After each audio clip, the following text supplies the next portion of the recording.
এখানে একটা বেশ দারুণ অঙ্ক রয়েছে, আমরা এর সলিউশন বের করব কয়েক সেকেন্ডের মধ্যে, দেখি কিভাবে করা যায়। 2^300 রয়েছে, 2^300 লিখলাম, আর তার নিচে রয়েছে 3^200।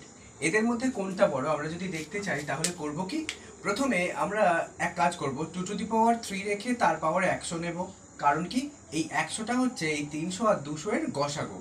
আর এটা থেকে আমরা কি পাবো, 3^2 রেখে তার পাওয়ারে আমরা 100 নেব।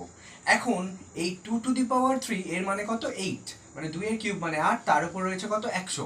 আর এখানে যেটা পাচ্ছি আমরা 3 এর স্কোয়ার মানে কত, 9, 9 এর পাওয়ারে রয়েছে 100।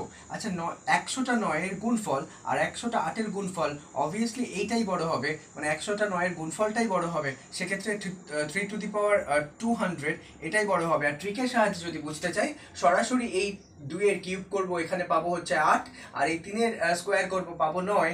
যেহেতু 8 এর থেকে 9 বড়, তাই এটাই হবে বৃহত্তম। এই এই অঙ্কের উত্তর এভাবেই করতে হয়। চ্যানেলটি সাবস্ক্রাইব করে সঙ্গে থাকুন।